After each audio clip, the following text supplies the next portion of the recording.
I first got into this stuff through a case out of Albany, New York, which is where I'm from, a case of Yasin Arif, who was entrapped in a sting operation, arrested in 2004, trial in 2006.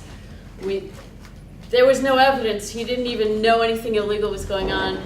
I'm not going to talk about that really because I don't have time. I want to talk about other stuff, but that was what opened my eyes to these kinds of cases and how unfair they are. He was convicted based on secret evidence, based on what we found out later was a misidentification. That's why they targeted him. But the judge told the jury that there were good reasons for targeting him. The judge told the jury this.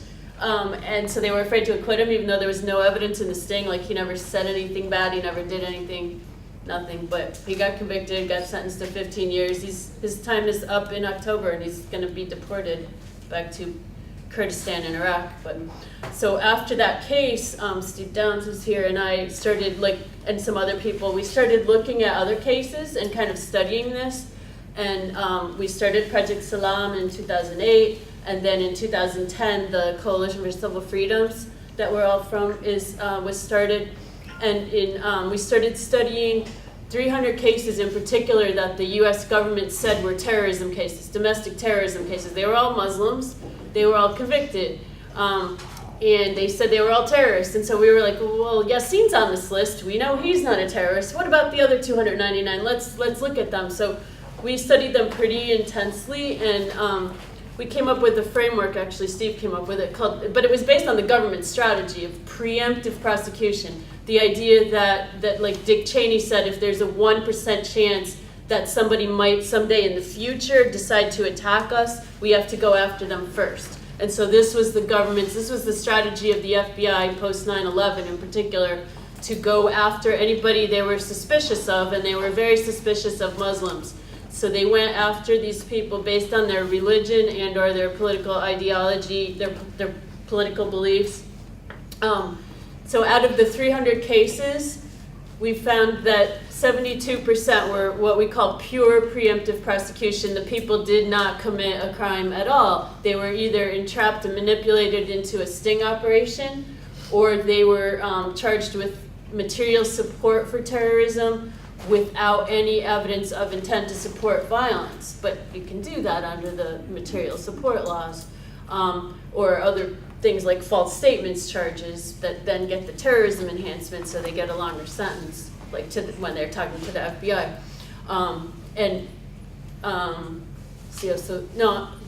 94% of the cases had what we call elements of preemptive prosecution, where maybe there was some fraud crime, some maybe drug crime, some kind of crime going on, but because they were Muslim, maybe not very strongly Muslim, or they wouldn't be involved with the drug crimes, but anyway, because they identified as Muslim to some extent, they were treated much more harshly, and there was this aura of terrorism, and maybe there was a claim that the money that they were making was being given to terrorists, or that there was an intent to do that. Anyway, they got treated much more harshly than they would have been if they weren't Muslim. And so that's 94% of those cases. Only like a handful of cases, 4 people out of the 299 at that time. Now this was 2001 to 2010, so we need to update our report. A lot's happened since then, but at that time only 4 people were involved in acts of violence or even attempted violence within the United States, and another handful overseas. Most people were not connected to any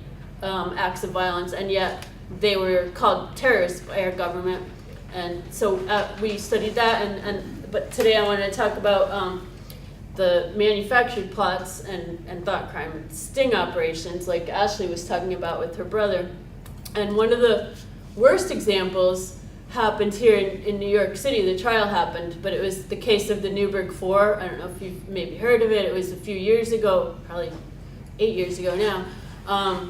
There were 4 young, not young, some were younger than others, but anyway, 4 African-American men from Newburgh, New York, who weren't even really Muslim. They had sort of converted to Islam in prison. They had been in prison. They didn't know each other much before. They weren't in prison together, but they had all been in prison. And what happened was the FBI took the same informant from our case in Albany, Shahed Hussein, and sent him to a mosque in Newburgh, New York, this small impoverished community, and he was supposed to look for terrorists. There was no evidence that there was any terrorism going on connected to that mosque, and there wasn't. And the FBI claims that they don't just send informants to go into mosques and infiltrate without a basis for it, but they clearly do, and they did. He spent a whole year in that mosque without getting anywhere, and as a matter of fact, pissed people off because he was acting kind of strange. They kicked him out. He was hanging out in the parking lot like a year later when he met this con artist named James Cromedy, and they started trying to con each other. Because James is like, Shahid Hussein's like, oh, I'm this rich Pakistani dude with these fancy cars. He had like a BMW, and he said he was a terrorist and all this stuff. He's like saying, oh, I could help you, James. And James is like, oh yeah, I'm a terrorist too. Yeah, right. Oh, I did all this stuff. I went to Pakistan.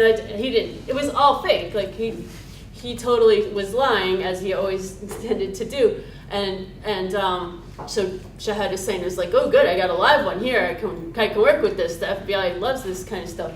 And so he worked on him for quite a while, promising him all this stuff. Finally, James got sick of it because it wasn't really helping him. And so James wasn't talking to him for a few months. And then finally they get on the phone again, and Shahid Hussein says, listen, brother, I promised you $250,000 and you don't want it? And James is like, oh yeah, I'm in. He didn't even have a driver's license. He didn't have a job. He didn't have anything to his name. And yet he's being promised $250,000. And if that isn't entrapment, I don't know what is. Right, but at the end, he got 3 down-and-out friends of his to agree to be in this so-called plot, getting paid $5,000 each. Now, these guys had no political beliefs. They weren't really religious. Shahid Hussein, who didn't know much about Islam, didn't know the 5 pillars, he was supposed to be teaching them about Islam. These guys did not know much, and they were really kind of down-and-out, hapless guys who, one of them was severely mentally ill. He was just wanting some chicken out of it, like that's what he said. Like he couldn't even do anything that they were trying to teach him how to do. Like they were supposed to wire these cell phones. They just said, all right, you just be the lookout, just go stand there. Like he was really a sad case. But you would think that would be a good entrapment case because these guys had no predisposition, clearly. And under Jacobson, as it used to be, you need predisposition, but what happened, and I don't know, maybe this doesn't apply in Virginia, but up here, there's this thing called the ready response standard, where post-Jacobson, if the people don't back out of the plot before they get arrested, then that shows that they must have been predisposed. So that counts as predisposition. So you don't actually need predisposition. So therefore, there is no entrapment defense, right? That's why nobody's ever won on it. And these guys got convicted despite the strong entrapment defense, especially with James, who was the so-called ringleader, but he was the one that was offered $250,000 after he had backed out, came back in. They were all convicted and sentenced to 25 years. There's been a lot of other cases since then, and a lot of times the government will target mentally ill or otherwise vulnerable young men. There was one man out of Boston who was pretty seriously mentally ill, who was even wearing diapers because he couldn't, and it was because of his mental condition. And he wasn't eating. He was really having a really hard time. After he had gotten an engineering degree, but then his life kind of fell apart. He had some drug abuse. Anyway, he was targeted by the FBI and manipulated into being this informant became like his best friend when he didn't really have any friends, and he just really fell under his sway. And then finally when the guy, and he was he was supposed to be making little remote controlled devices that would supposedly drop a bomb, little tiny drone things, like remote controlled helicopters. But he was just really not well, and when he finally went to a psychiatrist and started taking medication, the FBI was like, uh-oh, he's not going to be with us anymore doing this stuff. So they swooped in and arrested him right away then and charged him with material support to terrorism, attempted possession of an explosive device, something like that. And he got something like 23 years. I worked on a clemency petition for him in 2016, which never went anywhere. It's still pending. But there's a lot of people like that who are mentally ill. Some of them were even found not competent for trial, and if you know anything about I mean, you can be really, really mentally ill and still be found competent for trial. Some of them were not found competent for trial. One of them recently, and this was a different kind of case, but he was convicted of wanting to go to join ISIS, and he was convicted after trial. He had no contacts with anybody in ISIS or anything. He just wanted to go. But he wrote the judge a letter saying that the judge should buy a yacht for the defendant's wife because then the defendant won't worry about her while he's locked up. And he sent him a bunch of yachts. So that was the condition that this guy sent him, like pictures of a whole bunch of yachts that he could choose from to buy. It's really sad, you know, when they target people like that. Instead of, I mean, if they're worried about them, there's a lot of other things they could do, like get the mental health treatment. I mean, there's also this idea of when you look at what the informant did to convince the person, you have to look at all the contacts that they had, and a lot of times it turns out that you don't know about the early ones. You only, after it gets to a certain point where they've manipulated them to a certain point, then you start seeing the recordings. Yeah, that's before that happens in like all the cases, right? Like before that, who knows what happens? I mean, you hear about what they say, oh, they gave me gifts, they did this, that, they befriended my children, all this stuff, but that's never part of the trial, that's never recorded. It only starts when they think they've got you to a certain point. And so this is used pretty much to target Muslims, but it's been used to expand beyond that to other communities too, to a certain extent. During, you may remember, during Occupy, and there was a group that was connected to Occupy Cleveland that was anarchists that were entrapped in a sting operation, and they were also pretty down and out, unemployed, had some drug addiction issues, and this informant like invited them to live in this place and gave them work, and then like got them to be involved in this plot to bomb a bridge in Cleveland. So, and then they were convicted and given not as long sentences as the Muslims, but around 10 years maybe. And there was also people connected to NATO protests in 2012 that were entrapped in a similar plot that were also, I think, anarchists. So there's also what we think of as First Amendment protected speech.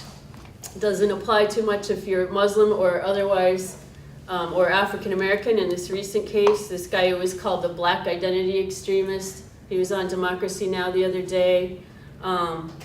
He was he's from Texas, Dallas, Texas. His name's Rakem Balagan, and he was a member of a group called the Huey Newton Gun Club. I mean, everybody in Texas has guns, so you know, why not black people too? But that's looked at a little differently. So he was targeted for things that he wrote on his Facebook. He wrote things like, oh, cops will get what's coming to them. Things, nothing specific, no specific threat or anything, but things like that, like people say all the time. And he got targeted by the FBI and was locked up for 6 months, but they couldn't build a case because they couldn't charge him with material support, because in order to be charged with material support to terrorism, you have to have supposedly some kind of connection with a designated terrorist organization, and they didn't have that. But they locked him up for 6 months and then let him out recently. But so some people do not have free speech the way you think you're supposed to have it. And as far as the material support laws too, there was a case, I don't know when it was, Brandenburg case that you have a right to be a member of the Communist Party or a member of any group, right? You can be a member, so technically you can even be a member of like ISIS or any group, but you can't because when it's a designated terrorist organization, which is just the government chooses which violent groups they like and which ones they don't like, right? Because I mean, you got the good Kurds and the bad Kurds. One got the DTO, designation and the other group didn't, that the US was giving money to in Iraq, versus the Turkish Kurds, the PKK, right? They're basically the same people. But so if it's a designated terrorist organization, and you provide material support to it through resources such as yourself being a member, then that's illegal and you can get 15 years in prison for it. So you can't really be a member of it. You can't even write an op-ed in the newspaper about how this group is trying to peacefully work out their differences. Like there was this group called the Humanitarian Law Project that was trying to help the PKK and also the Tamil Tigers at the time to like have peace negotiations, and also like with the FARC there were people that were targeted. But because all these groups were designated terrorist organizations, nobody could do that kind of work and be free from the threat of being charged with material support for terrorism. And if you're Muslim, forget it. Like there were people that were charged with material support who weren't even coordinating with an organization. Like the Tariq Mahana case out of Boston. This guy basically was translating things that were written in Arabic and translating them into English and putting them online. So he wasn't even writing this stuff himself. He was just translating it and putting it online. And he was charged with material support to Al-Qaeda under the theory that by putting it on the internet, somebody from Al-Qaeda could download it. So they didn't even have the contacts. Like, so, and he got convicted and sentenced to like 17 years, I think. So we you don't really have free speech if you're in certain groups or connected to certain groups. Let's see.